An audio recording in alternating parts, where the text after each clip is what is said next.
Welcome to प्रज्ञा पाठशाला। आज की इस कक्षा में हम लोग एक बहुत ही महत्वपूर्ण विषय पर गहन अध्ययन करने वाले हैं। आज का टॉपिक है ग्रोथ एंड डेवलपमेंट।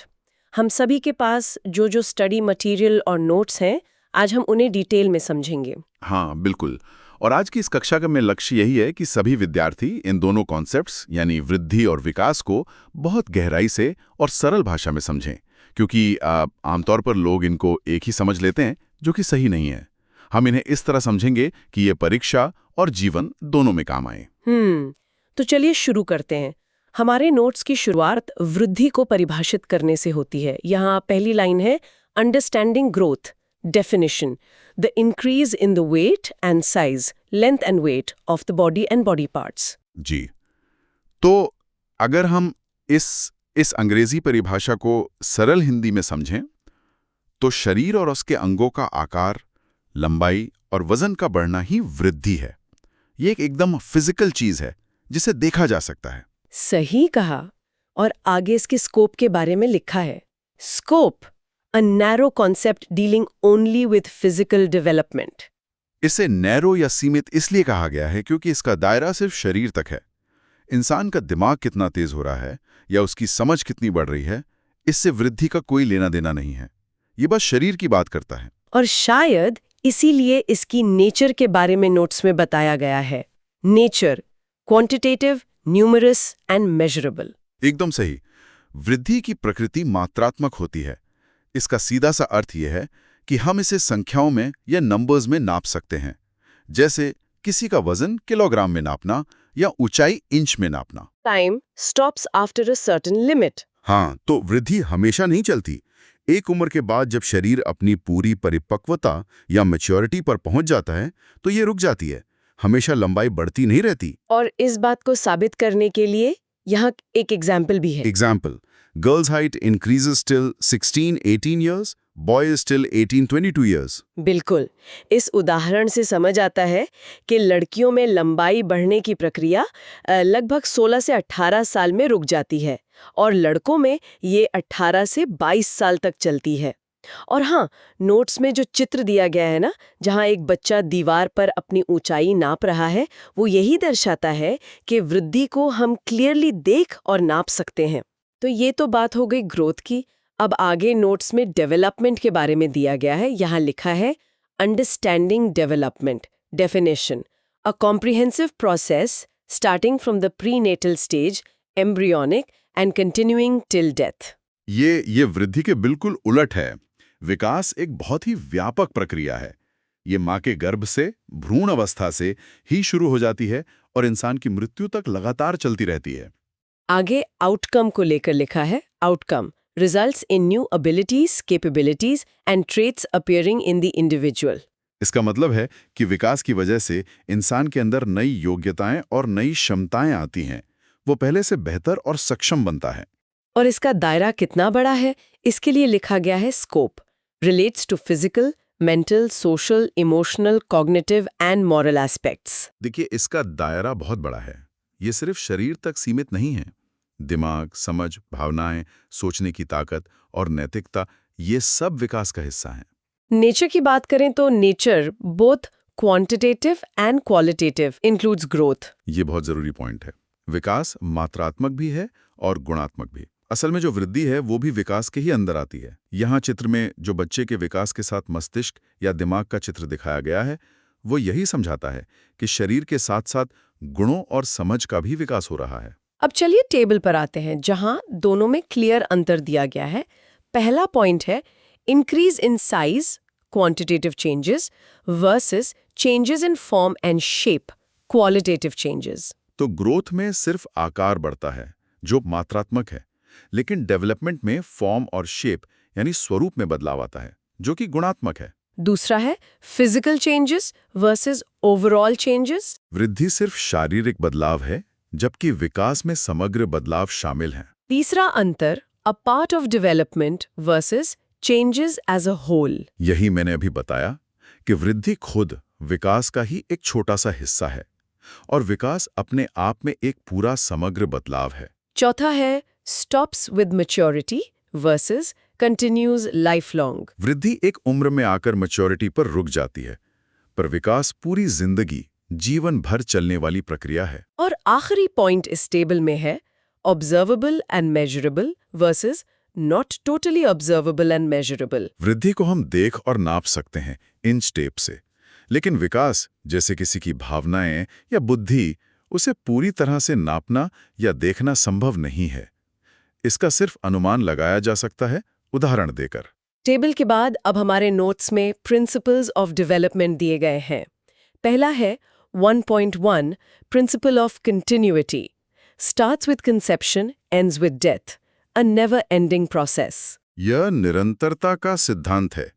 इसका वही अर्थ है कि विकास माँ के गर्भ से शुरू होता है और मृत्यु तक बिना रुके चलता है। दूसरा 2 principle of individual differences, every individual is unique due to heredity and environmental factors. यह सिद्धांत बताता है कि हर इंसान एक दूसरे से अलग होता है, क्योंकि सबके जीन्स और आसपास का माहौल अलग-अलग होता है। तीसरा 3 principle of generality to specificity, process starts with general responses, then moves to specific behaviors. सामान्य से विशिष्ट की ओर, मतलब बच्चा पहले सामान्य चीजें करता है, जैसे पूरा हाथ हिलाना, और बाद में विशिष्ट या स्पेसिफिक काम करता है, जैसे उंगलियों से पेन पकड़ना। चौथा 4 principle of interrelation, development in one aspect, physical, mental, etc., affects the other aspects. अंतर संबंध का सिद्धांत, शारीरिक, मानसिक या सामाजिक विकास के सभी पहलू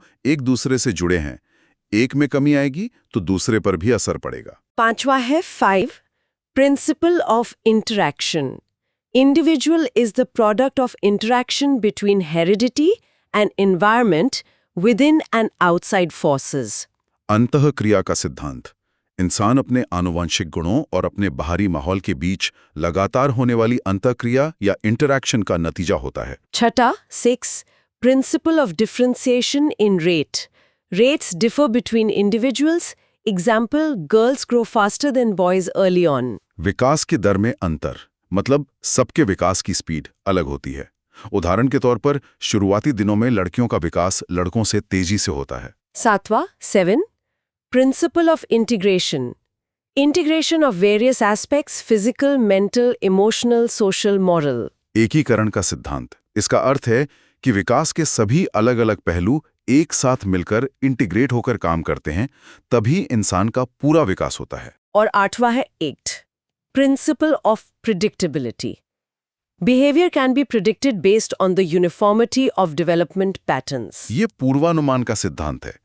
क्योंकि विकास का एक निश्चित पैटर्न होता है, तो हम पहले से अनुमान लगा सकते हैं कि आगे आने वाली उम्र में बच्चा क्या-क्या सीख लेगा। इन्हीं पैटर्न्स के बारे में आगे डिटेल है। टॉपिक है सीक्वेंशियल पैटर्न ऑफ डेवलपमेंट। इसमें पहला है cephalocaudal sequence, meaning development spreads from head to foot, top down. इसे शीर्षगामी अनुक्रम कहते हैं। यहाँ चित्र में जो बच्चे के सर से पैर की तरफ तीर जा रहा है, वो दर्शाता है कि विकास सर से शुरू होकर पैर की ओर जाता है। इसका उदाहरण दिया गया है, example child gains control of head first, then sits, crawls and finally stands, walks. हाँ, देखिए, बच्चा सबसे पहले अपनी गर्दन और सर पर नियंत्रण पाता है, फिर वो बैठता है, फिर घुटनों के बल चलता है और आखिर में खड़ा होता है। दूसरा पैटर्न है proximal distal sequence, meaning development proceeds from center spinal to peripheries outward. ये अधोगामी अनुक्रम है। दूसरे चित्र में छाती से हाथ की ओर जो तीर हैं, उनका मतलब है कि विकास केंद्र यानी रीढ़ की हड्डी से शुरू होकर बाहर की तरफ यानी पेरिफेरीज तक जाता है। इसका उदाहरण है, example child uses arms before hands and hands before fingers. इसको सरल भाषा में ऐसे समझे कि बच्चा पहले अपने पूरे हाथ को चलाना सीखता है, उसके बाद वो हथेली पर कंट्रोल पाता है और सबसे आखिर में वो अपनी उंगलियों का उपयोग करता है। अब आते हैं डोमेन्स ऑफ डेवलपमेंट पर, यानी विकास के क्षेत्र।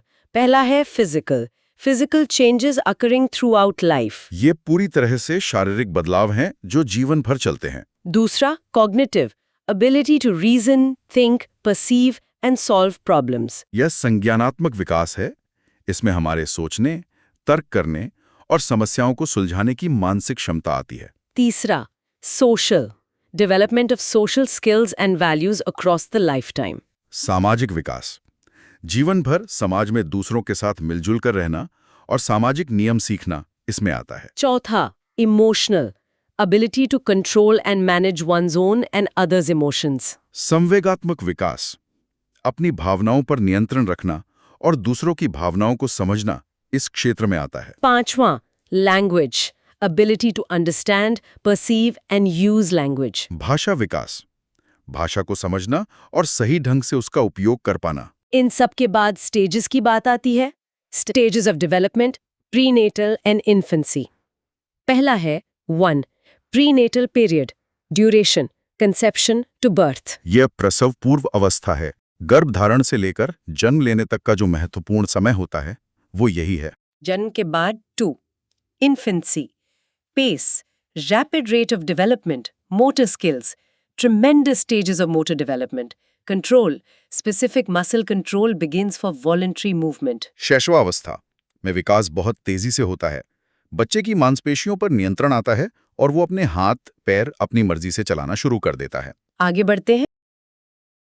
आगे सोर्स बताता है stages of development, childhood 2 to 12 years। हाँ, यहाँ मुख्य रूप से 2 से 12 साल तक की उम्र यानी बाल्यावस्था की बात हो रही है। चलिए पहले चरण की तरफ बढ़ते हैं। नोट्स में लिखा है 1. Early childhood 2 to 6 years। ये विकास का पहला चरण है जिसे पूर्व बाल्यावस्था कहते हैं।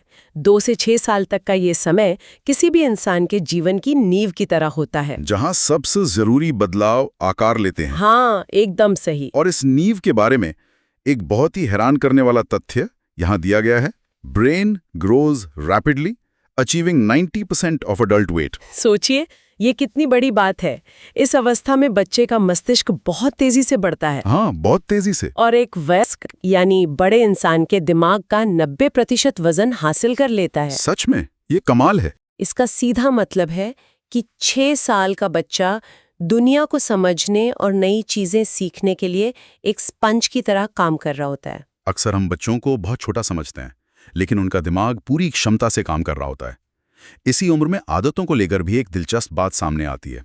सोर्स कहता है habits, hand preference left right handed is established. यानी बच्चा मुख्य रूप से किस हाथ का इस्तेमाल करेगा, दायां या बायां, ये आदत इसी उम्र में पूरी तरह स्थापित हो जाती है। राइट। ये सिर्फ एक आदत नहीं है, बल्कि ये भी दिखाता है कि दिमाग का कौन सा हिस्सा शारीरिक गतिविधियों को नियंत्रित करने के लिए ज्यादा सक्रिय हो रहा है। ये तो हुई शुरुआती सालों की बात। अब 6 साल के बाद क्या होता है? नोट्स में अगला पॉइंट है 2. Letter childhood 6 to 12 years। इसे उत्तर बाल्यावस्था कहते हैं। 6 से 12 साल की ये वो उम्र है जब बच्चे घर से निकलकर बाहरी दुनिया को समझते हैं और स्कूली परिवेश को भी गहराई से समझने लगते हैं। इसी दौरान होने वाले शारीरिक विकास पर सोर्स कहता है physical, learn motor skills like throwing and running. शारीरिक विकास के मामले में बच्चे मोटर स्किल्स यानी अपने शरीर और मांसपेशियों पर नियंत्रण करना सीखते हैं, जैसे दौड़ना या चीजों को सही निशाने पर फेंकना। और उनकी ऊर्जा को अब एक दिशा मिलने लगती है। बिल्कुल, उनके शरीर का संतुलन पहले से कहीं ज्यादा बेहतर हो जाता है। अक्सर इसी उम्र में बच्चे घर में खेलते हुए चीजें भी तोड़ते हैं। खैर, अगर दिमागी विकास की बात करें तो सोर्स में लिखा है cognitive store of information grows at a fast pace. संज्ञानात्मक या मानसिक विकास में बच्चों के दिमाग में नई सूचनाओं और जानकारियों का भंडार बहुत तेजी से बढ़ने लगता है। वो हर चीज के पीछे क्यों और कैसे पूछने लगते हैं। एकदम सही। उनके सोचने, समझने और तर्क करने की क्षमता का विकास इसी रफ्तार के साथ होता है। और समाज के साथ उनका तालमेल भी तो बदलता है। यहां लिखा है social closer ties with peers develop.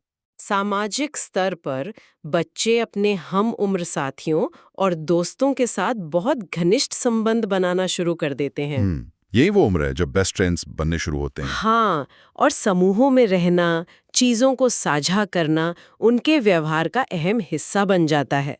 Stages of development, adolescence, transition, a transitional period between childhood and adulthood. किशोरावस्था, यहाँ जो कुर्सी पर बैठे लड़के का चित्र है वो इस बदलाव को दर्शाता है।